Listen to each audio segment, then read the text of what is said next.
Welcome back to theCUBE. I'm Gemma Allen here at the New York Stock Exchange. This is a significant day as we mark 10 years of Ethereum. This is part of our Crypto Trailblazers series. And joining me now is a guest who has been blazing a trail in crypto long before anyone realized just how mainstream this would become. Ophelia Snyder, welcome to theCUBE. Thank you so much for having me. Thanks for coming on. And Ophelia, you were here just last week with John Furrier talking about the recent acquisition by FalconX, which is very exciting. And we're going to get to that. But before we do, tell us a little bit about you and your career journey. I read that you said that you didn't start out to build a crypto company. You started out to fix access to traditional finance. Maybe we can start there. Yeah, absolutely. You're right. I didn't set out to build a crypto company. I have a very interesting honor in that I think I'm the only person I know who was brought into crypto by my mom, Wow. not the other way around, all the way back in 2013. And my mom completely understood what this space was supposed to stand for. She understood that, we were in a geopolitical anomaly and everyone was getting along, but that may not last, that Merck was spending too much money hedging, and the way we moved currency around the world left something to be desired. And so she looked at me, she's like, have you ever heard of a thing called Bitcoin? I'm like, no. Despite the fact that my mom completely understood the point of crypto, she couldn't make an allocation because she just didn't feel comfortable with it, which was really understandable at the time. It required her opening a new bank account. It required her having new infrastructure that she just was never going to do. And my co-founder's mom went through a similar experience in Egypt a few years later, and we realized that no one had really solved this access problem.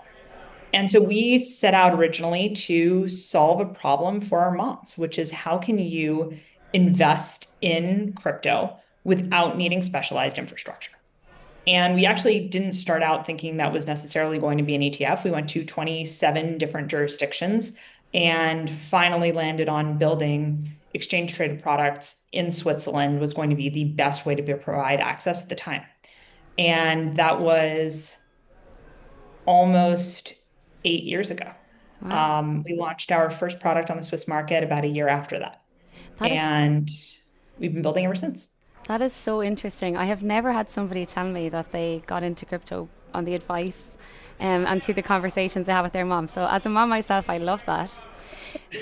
Tell me, the other thing that I guess, was quite surprising to read, just to again, the outside ear, is that you actually did begin this journey in Europe, right? Where there has always been a sense of like high regulation, traditional, institutional environment, heavy guardrails. But you really had a kind of future vision of what was possible within the crypto landscape. Talk to us a little bit about that, especially in light of what's happened here in the US and the recent, the Genius Act and the Clarity Act and all of the changes that have come so fast in the last while. So we did start the business in Europe because we thought it would be, quite frankly, they had a better regulatory regime for building these types of products at the time. And it came from, I think, a desire in Switzerland to be a nexus for digital assets. And at the time, they were building Crypto Nation and trying to foster these types of businesses domestically. Prior to building this company, I'd actually never even been to Switzerland. I'm Italian, but somehow that I'd sort of missed this one. And I moved to Switzerland, having never been there, in order to build this company.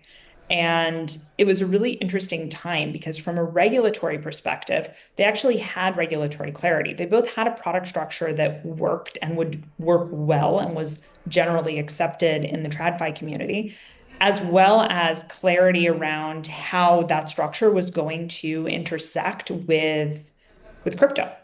And that was really unique at the time. And in some respects, the US is finally kind of playing catch up to that as we're rolling out more regulatory infrastructure, more straightforward listing requirements and listing processes to let people bring out more ETFs in the space, as we're seeing that regulatory clarity and what I typically think of as a normalization of crypto companies' relationship with regulators. And we're now seeing that globally. And I actually think it's a very positive tailwind for the space as we look at its ongoing evolution. And one thing I know we just talked about it a few short minutes ago when we were chatting before we went live. You also talk about normalizing the jargon around crypto, right? How you categorize assets, how you help explain this industry and this moment in time to, again, other people's moms, I guess. Maybe Yeah. talk to me a little bit about that. We hear a lot of layer one, layer two, a lot of what seems like very complex language. Tell me how you really break things down. So I like to take a step back from a lot of technical information that maybe isn't the most relevant to most people that are trying to understand the space. They're incredibly important from a practitioner's perspective, but maybe less so if you're just trying to dip your toes. I usually organize crypto into three categories. There are currencies like Bitcoin, which are intended to be either reserve assets or a means of exchange in some way. You have commodities, which include things like Ethereum and Solana, which are really primary inputs in the creation of something else. So the deployment of a smart contract, the execution of a smart contract, and then lastly, you have what I think of as finished products. So things that are built on top of those networks, which are the ultimate product that maybe a consumer is going to use. So it could be a skin in a video game. It could be a capital markets transaction. It could be a piece of data. Those are sort of the finished products that can exist and are built on top of that. And that's typically where you see a lot of other tokens that have been created. Things like Chainlink, for example, that would sit on top of some of these other networks. And I think when you break it down that way, it's much more straightforward, at least from my perspective. It doesn't necessarily matter to most people how technically these things work because crypto is often everything people don't understand about how the internet works, coupled with everything people don't understand about how money works. And that's not really the point. The point is, what is the utility? And I think when you break down the world this way, it's much clearer for people who are just coming into the space. And ultimately, if we want crypto to work, we need to bring many, many, many more people into this sector. And bringing that kind of clarity and transparency is really something 21 Shares has stood for a long time. So let's talk a little bit about the mechanics of trust, because I think it's a very important part of this story. You have also said that you want to talk and focus on responsible access. What exactly does that mean, especially in a space that's becoming quite hyped? And I guess some folks might seem quite convoluted at this moment in time. So I think there are two pieces to this. One is making sure that products do what they say on the tin, right? So if you're buying a product that you expect to track the price of Bitcoin, it needs to do so, and it needs to do so with minimal or no tracking error. And that's something that is a relatively new development as we've seen ETFs roll out. So this is something obviously we've been offering in the European market for years. We offer in excess of 40 products in the European market, covering all sorts of different underlying assets. But this is something much newer in the US with the rollout of the Bitcoin ETFs that was only, I think, years ago now. So that's what I mean is that there is an element of needing to make sure that the products that we're putting people in actually behave the way they're supposed to. The So second piece of that is ensuring that people have a clear understanding of what it is they're buying. So, do you really have a thesis here? Do you understand what that's going to do in your portfolio? Has this been explained to you in a way that's not full of jargon? And I think once you bring those two pieces together, that's where really you can both increase access as well as make people both comfortable and excited about allocating in the space. So tell me a little bit about the whole space of inclusion, because I know it's been something that you have been very strongly advocating for. And I guess one of the original core principles as to why you're so all in on this industry. It seems as though there are certainly opportunities for everybody to take part in this space, right? It definitely, from an outside perspective, sounds very democratic. As we see these two worlds collide, though, TradFi and DeFi, and all of this collision and opportunity, it also seems as though one kind of overrides the other. How do you think about that? Like, how do you think about who's really going to gain from this system? Is it going to be Swiss bankers or is it going to be global gamers? So, I think we're entering a really interesting chapter. And the way I see this is not so much crypto versus TradFi.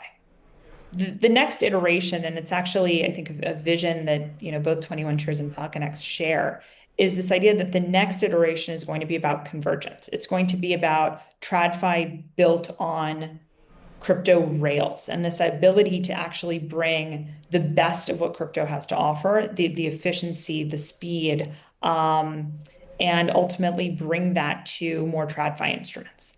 And so I don't think it's a question of, who wins, is it TradFi or is it crypto? I think it's fundamentally a question of how can we make this a better end-to-end experience for everyone while bringing more people into the tent and able to actually participate. And ultimately, I mean, in the context of Bitcoin, especially, if you believe that Bitcoin can be a true reserve asset, we are going to need many, many more people to feel comfortable participating in this space. And so the more we can do to make that process feel smooth, incite confidence, and make people comfortable with this, the better it's going to go, and the more likely it is that crypto can actually live up to some of these lofty dreams and its full potential. And from a global perspective, you've had an interesting career in that it's been transatlantic, I guess, Europe, the US. How do you think about the global picture? Like, where are you seeing interesting activity? What markets are you particularly focused on? Where do you think potentially there might be a missed opportunity right now in the space? So I think crypto is a very unique market in that it's intrinsically global.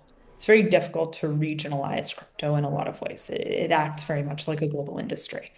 That being said, I think what we're seeing that I'm really excited about is the normalization of crypto's relationship with regulators on a global basis. And you're seeing steps in essentially every major market at the moment to bring regulatory clarity. And the way I think about regulations is sort of like a layer cake. You have to start with what is it we're regulating? Who is going to be in charge of setting those regulations? Then you need to determine what actually the rules of the road are going to be. And then lastly, you need to harmonize that with all of the other rules that exist. And I think we are at a wonderful inflection point where we're finally making real concerted progress on that across virtually every major capital market. And I think that is such a unique moment for an industry that has struggled for a long time to get that kind of clarity from regulators and to be essentially treated like other areas of business or other areas of capital markets. And that's the thing I personally am most excited about as we're looking at the next year or two. So speaking of the next year or two, big news last week with the FalconX acquisition. Tell me a little bit about what's on the roadmap from here, how you're thinking about things, and I guess what the next 12 months looks like for you personally and the team at 21Shares. So we're very excited about the merger with FalconX. It's a very interesting combination because it really creates a one-stop shop in crypto, bringing together strength in derivatives, strength in trading, and strength in asset management in a fully integrated stack. And I think what that enables is immense creativity in terms of the types of products we can offer our customers, how we offer those products.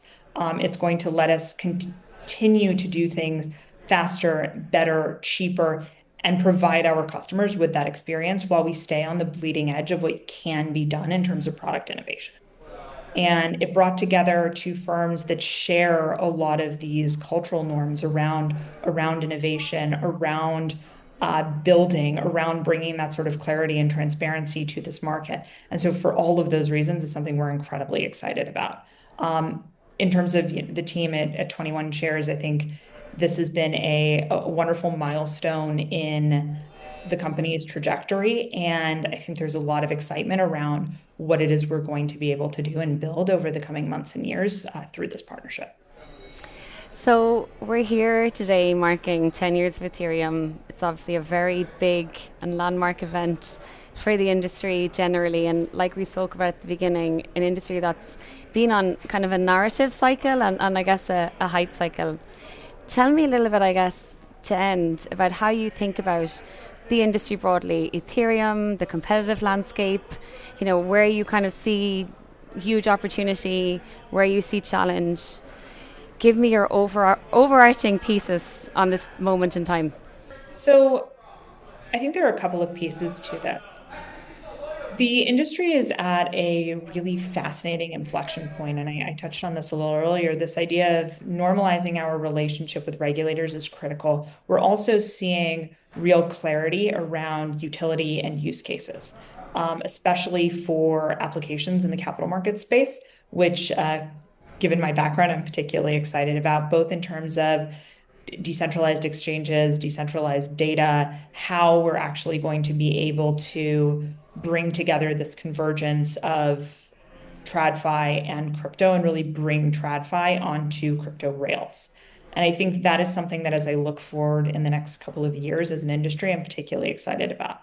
The other thing I'm very excited about is we've moved away in a lot of ways from purely building businesses in this space on hype. I think this merger with FalconX is a great example of that, where it's two strong, profitable companies coming together and starting to build towards this future of more sustainability in the space, more differentiation in terms of how we are actually building companies in this space. And I think that is something else I'm really excited about as we're starting to see the sector overall mature from a regulatory perspective, from clarity of use cases, as well as from a corporate perspective. And that's something I'm very much watching over the next year. Well, Ophelia, it's certainly been an exciting journey for you. We wish you all the best with the new road ahead with FalconX. And I guess thank you so much for giving us your time today and coming on theCUBE. Thank you so much for having me. I'm Gemma Allen here at the New York Stock Exchange, marking 10 years of Ethereum. This is our Crypto Trailblazer series. Thanks for watching.